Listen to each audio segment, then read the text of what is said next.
I belittled his low-paying job in public. His reaction left me speechless and alone. Hello, Reddit. I'm here to admit something that makes me feel like absolute trash. I honestly don't even know how to begin this post, but it's a story I feel like I need to share because I've learned a hard lesson in the most painful way possible. I've never been the type to ask for advice or spill my personal life on the internet, but if there's one thing I wish I'd done before everything went down, it's just that, asked for advice. Maybe, just maybe, things wouldn't have ended up this way. So, let me give you some background. I was with my boyfriend Alex for a little over 3 years now. Looking back, I can't believe how I let myself get so caught up in the wrong things that didn't matter, things that I had no business letting affect me the way they did. When we first started dating, I honestly didn't care much about his job. He was a mechanic, working at a garage under someone else. I didn't think much of it back then. I mean, we clicked right away, we had fun together, and things just felt right. You know that feeling when you meet someone and it's like the rest of the world doesn't even matter? That's how it was with Alex. He didn't have a big, impressive title or a high-paying job, but at the time, none of that mattered to me. I saw him for who he was, this amazing person who made me feel safe, loved, and understood. And honestly, he still is that amazing person, even if I didn't treat him like it. But of course, as time passed, things started to change. Or maybe I started to change. Maybe my priorities shifted without me even realizing it. I don't know exactly when it happened, but at some point I started comparing our lives to other people's, especially my best friend's. Her boyfriend was rich, and their life seemed like something straight out of a movie. He was always surprising her with thoughtful gifts, taking her on spontaneous weekend trips, and treating her to fine dining at places I couldn't even pronounce. I envied them. It felt like everyone else in our circle was moving up in life, getting promotions, buying homes, traveling the world, and living these Instagram-perfect lives. And then there was me, sitting in the same place with my boyfriend, Alex, who was still working at the same garage, doing the same thing he'd been doing since we met. I couldn't help but feel like we were stuck, like our lives were stagnant while everyone else's seemed to be soaring. Now, don't get me wrong, it's not like Alex wasn't trying. If anything, he worked harder than anyone I knew. Some days, he'd come home so exhausted that he could barely keep his eyes open during dinner. His hands were always rough, calloused from long days of fixing cars and handling tools. He didn't complain, though. Ever. He took pride in what he did, and he gave it everything he had. Honestly, sometimes I thought he gave too much. But even with all of that, it started to feel like it wasn't enough. Not for me, at least. I couldn't help but compare him to my best friend's boyfriend, who seemed to have it all together. Money, status, ambition. He could afford to buy her anything she wanted without even blinking, while Alex and I were budgeting just to make ends meet. It was hard not to notice the difference. I wanted the life she had, the kind of life that felt glamorous and exciting. I wanted to be the one posting pictures from tropical vacations, showing off the bouquet of roses my boyfriend sent me just because, or casually mentioning that we'd just closed on a house in some fancy neighborhood. I told myself it wasn't about the money, but deep down, I think I knew it was. I envied her life, her relationship, and everything that came with it. I started to feel like Alex's job didn't align with the life I imagined for myself. I've always had bigger aspirations for my future, dreams of living comfortably, traveling to exotic places. Over time, I started projecting those aspirations onto Alex. I wanted him to share the same ambitions, to dream bigger, and to chase a future that looked more like the picture I had in my head. But he didn't. He was content with his job, his routine, and the life we had together. At first, I told myself it was fine. I told myself that love was enough, that our connection mattered more than material things or lofty ambitions. But as months turned into years, I started to feel differently. That frustration, mixed with the envy I felt watching everyone else move forward, began to eat away at me. Slowly but surely, it started overshadowing everything good in my own life, everything good about Alex. Instead of appreciating what he did, I became hyper-focused on what he wasn't doing. I couldn't stop comparing him to other people, constantly measuring our relationship against what I saw in my friends' lives. It was toxic, and deep down, I knew it. I started nitpicking things that had never bothered me before, like how he didn't seem to have a clear plan for the future, beyond working at the garage and owning his own someday. He worked so hard, but I started resenting that his hard work didn't come with the kind of status or financial reward that I thought it should. I'd look at my best friend's boyfriend, who had a 6-figure salary and wore tailored suits to work, and then I'd look at Alex, who came home smelling like grease with oil stains on his clothes. I started questioning if we were even compatible. Were we really building a future together? Or was I just staying with him because it was comfortable? Because it was familiar? I started wondering if I was settling, and worse, I started to convince myself that I was. It's painful to admit now, but I even started resenting Alex for being content with the life we had. I wanted him to want more for himself, for us. I wanted him to be the kind of man who would surprise me with big plans and bold moves, not the guy who was happy fixing cars and living paycheck to paycheck. I thought he was holding me back. I thought he wasn't good enough for the life I wanted. It's honestly awful to even type that out because looking back now, I can see just how toxic, shallow, and unfair those thoughts were. But at the time, I couldn't see it. Or maybe I just didn't want to see it because it was easier to put the blame on him than to confront my own feelings of inadequacy. What made it worse was that Alex did have ambition, just not the kind that fit into the image I had in my head. He had a dream of one day opening his own auto repair shop. He was so excited about it, and whenever he talked about it, his whole face would light up. He'd tell me his plans to save up, maybe take out a small loan, and finally be his own boss. It was a real dream, something he was passionate about. But to me, it didn't feel like enough. I told myself that his dream of owning an auto repair shop was too small, too ordinary. I wanted him to aim higher, to strive for something that would elevate us in the way I wanted to be elevated. Sure, he was good at what he did, great even. But the idea of him being a mechanic forever felt like a dead end to me. Even if he owned his own shop, I couldn't shake the feeling that it wouldn't change anything. I started to think about how it would feel to introduce him to people as my husband one day and have to say, "Oh, he's a mechanic." It's shallow, I know, but I felt embarrassed by the idea, like it somehow reflected on me. It didn't matter that he worked hard or that he was good at it. That resentment started to build, and I let it take over. I stopped listening to him when he talked about his dream because, in my mind, it wasn't a dream worth chasing. I wanted something bigger, something that matched the life I thought I deserved. I would nitpick at everything, and honestly, I hate myself for it now. It began small, little comments about his job that I didn't think much of at the time. But over time, those small digs grew into full-blown criticisms. I would point out how long he'd been at the same garage without moving up, or question why he wasn't doing more to open his own shop if that was his dream. I'd constantly point out what I saw as flaws in his career, like how he never seemed to have a big plan, or how he was always coming home greasy and tired, without a fancy title or a paycheck that matched the effort he put in. I'd roll my eyes when he talked about the repairs he'd worked on that day or the customers he'd helped. And then came the insults. I even started comparing him outright to other people, though I thought I was being subtle about it. I'd talk about my friends and their partners, how one was climbing the corporate ladder, or how another was starting his own business and making great money. I framed it as idle conversation, but it was so clear what I was really saying. Why aren't you like them? Why isn't our life like theirs? I would pretend casually mention how a friend's boyfriend had gotten a big promotion or how they were taking these extravagant vacations. I'd frame it like I was just sharing news, but the underlying message was clear. Why aren't we doing that? Why aren't you doing that? Sometimes, I'd drop hints about how much easier life would be if he had more money. I'd complain about how tight things were financially. Alex never said anything in response, at least not directly. He'd just nod or change the subject. At the time, I didn't think much of it, but now I wonder how much it hurt him. And it didn't stop there. I criticized everything, from the way he spent his money to how he dressed for work. I told myself I was just being honest, but really I was being cruel. I nitpicked every detail, tearing apart things that never bothered me before, like how he didn't seem interested in networking, or how he didn't have flashy hobbies or aspirations that I could brag about to my friends.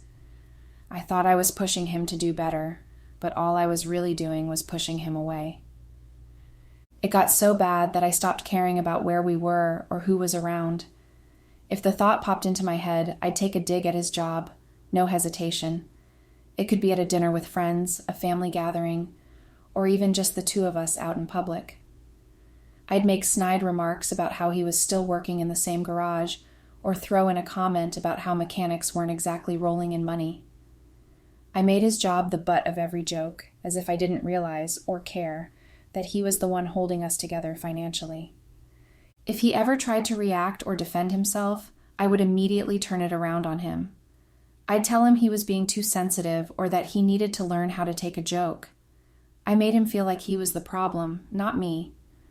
I'd tell him that I was just messing around and that he shouldn't take it so personally. I used that as my excuse every time. It was my way of deflecting responsibility for how cruel I was being, and it worked because he would just shut down instead of arguing back. I acted like he was overreacting, but deep down, I knew he wasn't. I knew the things I said were hurtful, but instead of owning up to it, I doubled down. I made it seem like he was being unreasonable for not laughing along with me. Now I cringe at how casual I was about tearing him down. It became so normal for me to poke at his job or his aspirations that I didn't even think twice about it. I acted like it wasn't a big deal, like it wasn't something that could chip away at his confidence or make him feel small. But of course it did. How could it not? The worst part is I convinced myself that I was doing nothing wrong. I genuinely believed that I was just being honest or playful, even though I could see the way his face would fall every time I made another comment.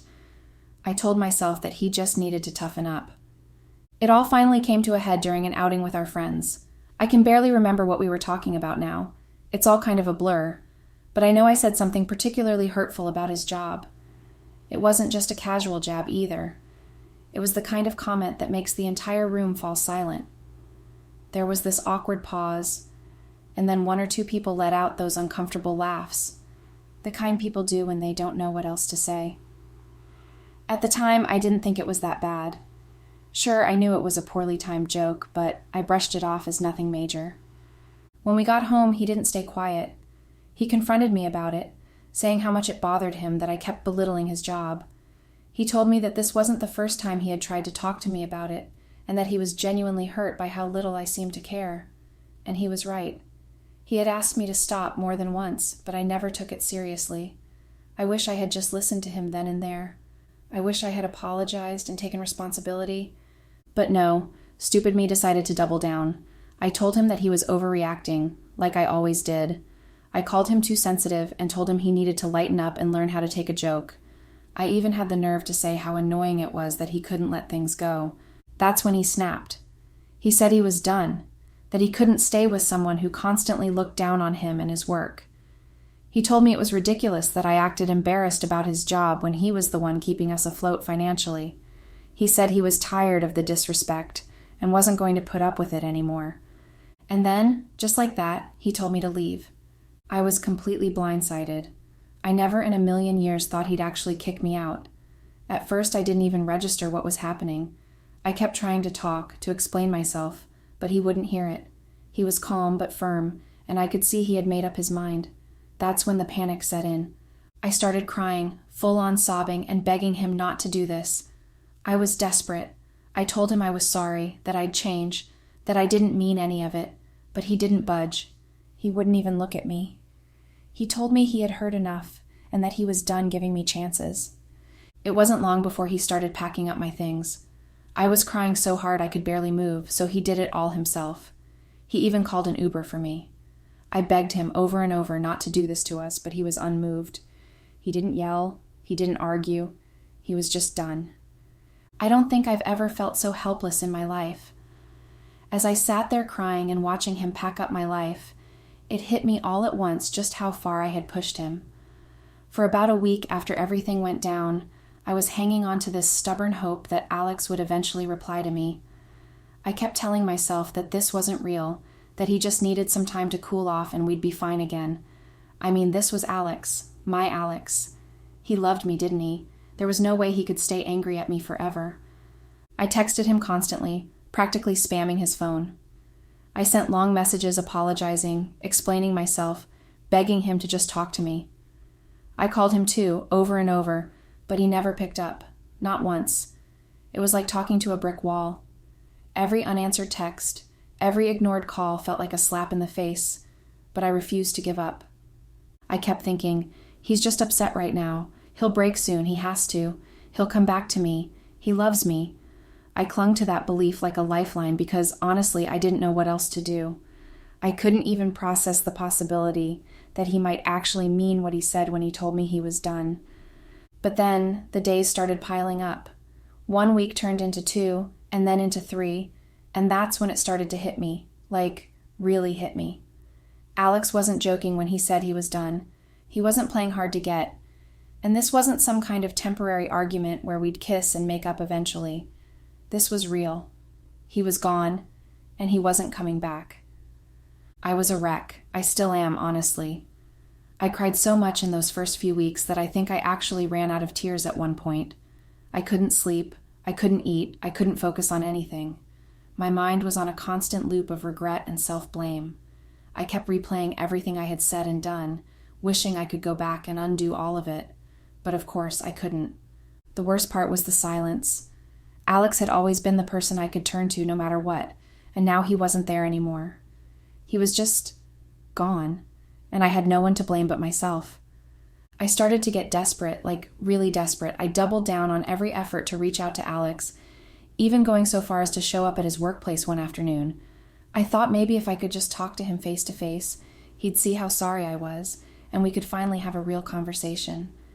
But nope, that idea backfired hard. He barely even looked at me, barely even said anything beyond saying he had meant every word when he said it was over. He told me I needed to stop showing up like that, stop calling, stop texting, stop everything, or he would file a restraining order. Hearing that hit me like a truck. A restraining order? Alex, the man who told me I was his person, was now talking about calling the cops on me. What the actual fuck? No. It was like he had completely switched off his feelings for me, like I didn't exist to him anymore. This wasn't the Alex I knew. This wasn't the man I had been with for 3 years.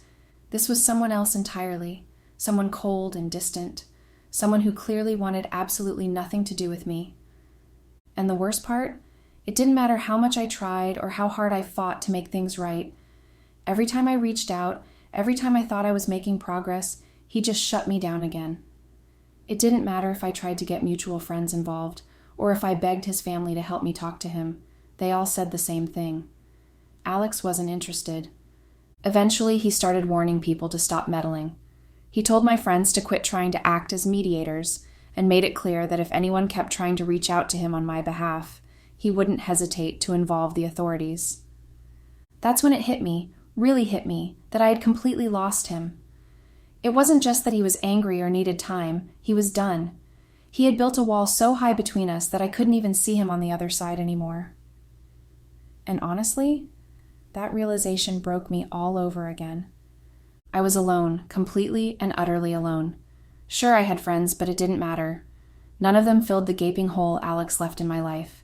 He had been my person, the one who understood me, who got me in ways no one else ever could. He was my safety net, my partner, my everything. And now, without him, I felt lost, like a ship without an anchor, just drifting aimlessly. It wasn't just loneliness, it was this suffocating emptiness. Every time I walked into a room, I expected to see him.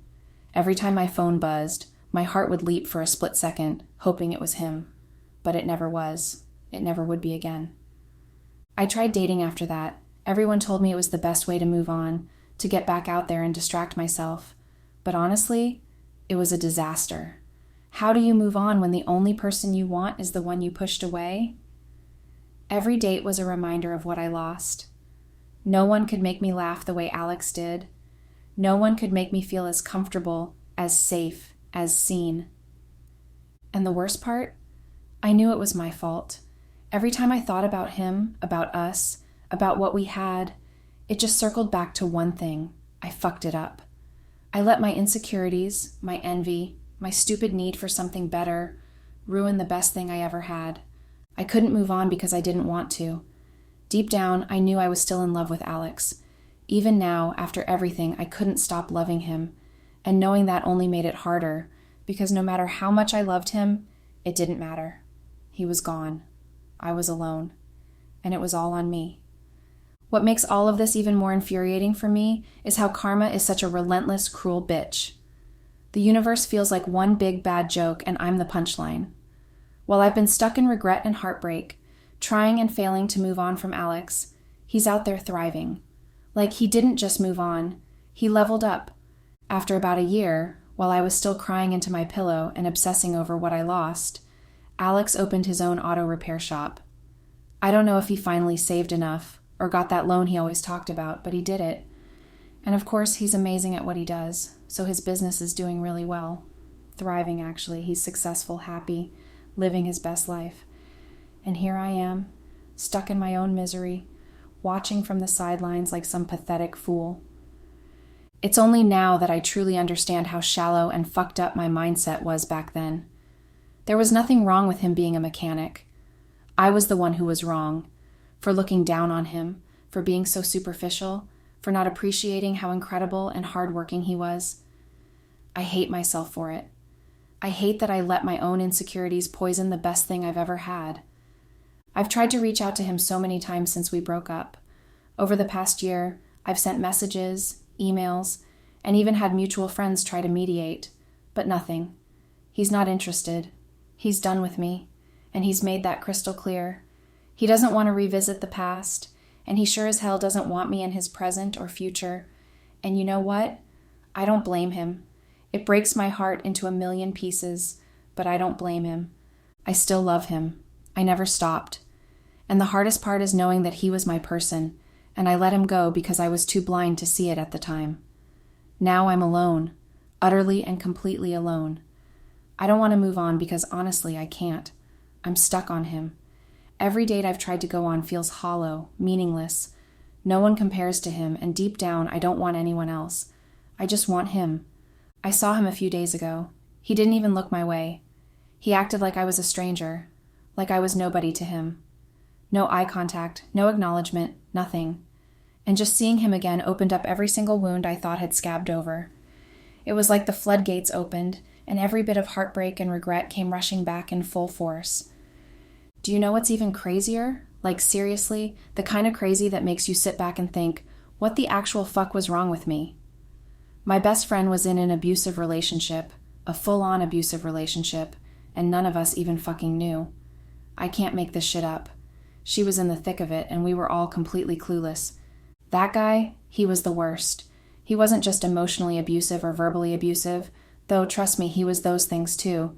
He was physically abusive and financially abusive, the whole fucking package. And here I was looking at her life and envying it like an absolute idiot. A couple of months after Alex and I broke up, I remember being so confused when my best friend randomly quit her job. It was completely out of the blue, and no explanation made sense. I kept asking her why, like, why would you quit such a good job for no reason? She never gave me a real answer, and honestly, it pissed me off at the time. But now I know the truth. That asshole made her quit. He forced her to give up her independence so he could have complete control over her life. He didn't want her to have her own money or her own freedom. He wanted her trapped, completely dependent on him. And I was jealous of that. Jealous. Like a complete dumbass, I looked at her life and thought she had it better than me because her man had a high-paying job and drove a flashy car. Meanwhile, behind closed doors, she was being manipulated, degraded, and literally abused.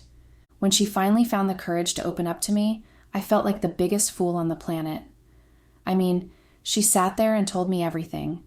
The times he screamed at her, the times he belittled her to tears, the times he physically hurt her, and how he chipped away at her confidence little by little until she couldn't even recognize herself anymore. He had broken her. But the worst part? It was the financial abuse that really hit me. I'd been so focused on money and appearances in my own relationship that I didn't even stop to think about how much damage money could do in the wrong hands. He used it as a weapon against her. The man literally made her feel like she was nothing without him. When she finally spoke out, we rallied around her. We got her the hell out of there, and trust me, it wasn't easy. We even filed for a restraining order against him because the guy wouldn't leave her alone after she left. It was a long, messy process, but at least she's free now. She's safe. I was so shallow and so caught up in my own insecurities that I spent years undervaluing Alex and envying my best friend's life, all while she was living in a nightmare. It makes me sick to think about it. How could I have been so blind, so stupid? I was jealous of abuse. That realization has stuck with me. It's burned into my brain as one of the most shameful things I've ever felt. I can't believe how far off the mark I was. I don't even know how I'm supposed to move forward sometimes, knowing how fucked up my perspective used to be. If I could go back in time, I'd shake myself until I snapped out of it. But I can't, and now I just have to live with this regret. I don't even know why I'm writing this here. Maybe it's because I don't have anyone else to talk to. My friends don't understand. My parents barely get it. I don't have siblings, and honestly, I feel like nobody truly gets how much I'm hurting. I'm just so alone, so fucking alone, and I needed somewhere to pour all of this out. Somewhere anonymous where I can unload all of these feelings without judgment, or at least without the kind of judgment I'd have to see face to face. I look at myself in the mirror, and all I see is a stupid, selfish fool. Someone who didn't realize what she had until it was too late. Someone who threw away the love of her life over her own shallow insecurities. And honestly, I hate myself for it. I hate myself so much. I just wish I could go back and undo everything. Just one chance. One chance to make things right. But I know that'll never happen, and that kills me.